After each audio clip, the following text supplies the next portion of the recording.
Hi, this is Alessio. Hope you're well. Have a look at this chart. This chart is by far one of the most important and fascinating charts out there. You may recall I mentioned this to you a few weeks ago, but let's look at it again.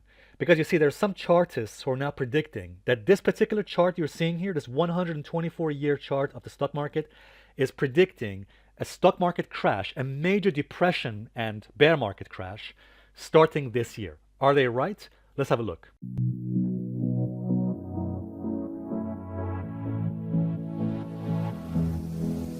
All right, guys, so let's have a look at this chart. You may recall, again, that I mentioned this chart to you some weeks ago in my video. And at the time, I said to you a few weeks ago that this chart goes back at least 100 years. Actually goes back to the start of the stock market. You can see here, it goes back all the way to the 1890s.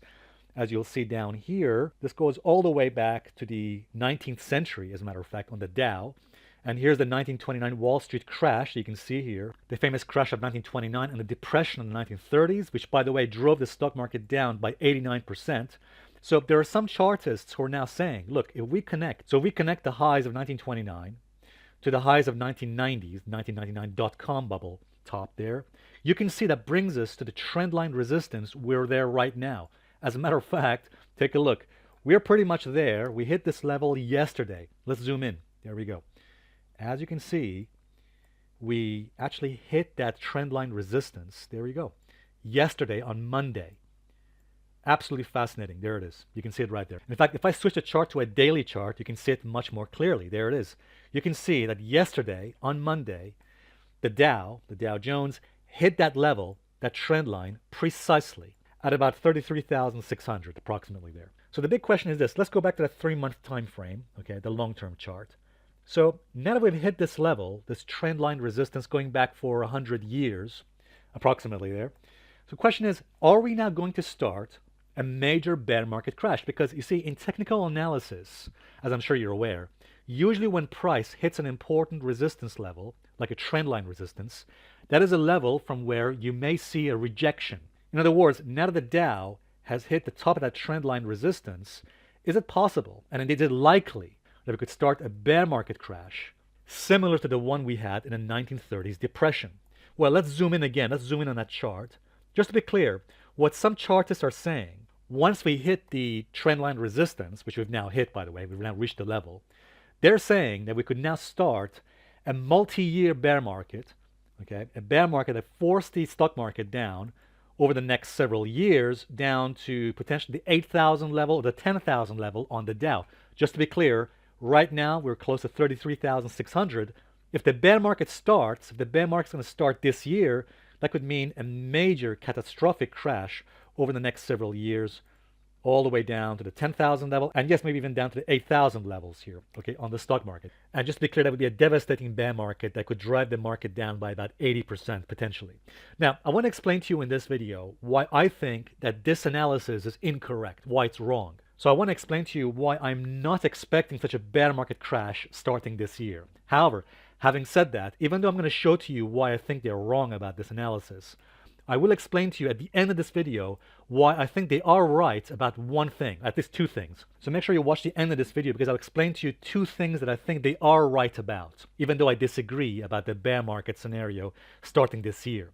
So have a look at this chart. This is the famous crash of last year, as you may recall, the dramatic and the most intense and fastest crash in history, which dropped 34% in just a few weeks. Now, here's what's interesting about this. This is the chart of the Dow Transportation Index against the S&P. As you can see here, guys, I put two lines on my chart. The black line is the S&P, and the blue line is the Dow Transportation Index. Now, if you're confused by this, if you're wondering, well, why is the Dow Transportation Index on this chart? Because as you know, there are two things that are important about the economy. There are companies that make stuff, companies that manufacture stuff, products and things like that, but there are companies that take stuff. As I'm sure you know, an economy cannot function without transportation. When companies make stuff, that has to be shipped somewhere. So shipping and transportation plays a very important role in the economy. So that's why transportation is very sensitive to shifts in the economy. The reason why we look at the Dow Transportation is because when you see something happening in the Dow Transportation before the S&P, before the stock markets, that is a very important clue. You will see the S&P topped last year in February. February of 2020 was the S&P's top before the crash. But see if you can spot where the blue line topped. Well, you'll see that blue line, the Dow Transportation, topped 1 year before the stock market crash in the S&P. As you'll see here, the blue line, the Dow Transportation, topped in September of 2018, about a year, at least 1 year before the top in the S&P, before the crash had made here, as you can see. In fact, let me show it to you much more clearly, as you'll see here. So as you can see, the S&P makes a new high, but look at the blue line.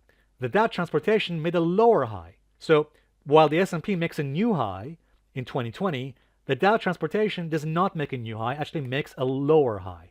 And that shows to you weakness, relative weakness in the transportation index. Actually, there's something else. You will see there's something else here as well. The S&P in 2020, last year, makes a higher high, as you can see here, from January to February, makes a higher high. But look at the Dow Transportation. It made a lower high. As you know, that's called negative divergence. There's a divergence between the S&P and the Dow Transportation. And that kind of negative divergence, by the way, there are two divergences here. One here, as you'll see, and one here, when the Dow Transportation makes a lower high. A double negative divergence like this was a negative sign. That was a warning to the stock market that something is not right. There's weakness here in the stock market. So guys, when you think about it, this relative weakness in the Dow Transportation was giving us a warning, a massive warning that something really wrong here.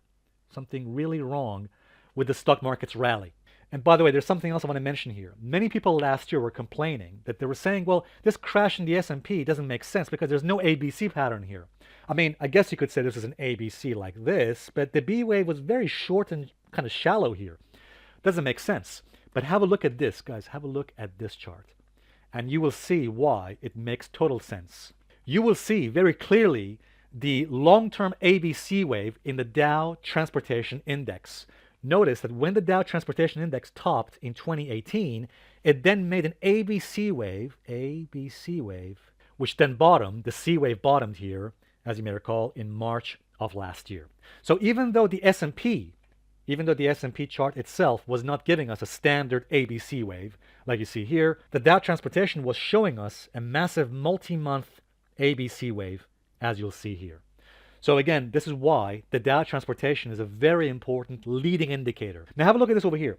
Since the beginning of this year, since the start of 2021, notice that the Dow Transportation has been leading, not lagging. So as you'll see over here, you can see for yourself that the Dow Transportation has actually been holding really strong so far this year. So far this year, from January of this year, you'll see the Dow Transportation is up 18%, while the S&P is only up about, 7 to 8%, really.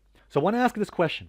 How likely do you think it is for the stock market to enter a massive multi-year bear market when right now the Dow Transportation Index is leading and is holding really strong? I think actually it's less likely, much less likely. I think if we were going towards a bear market, the Dow Transportation would be lagging, not leading.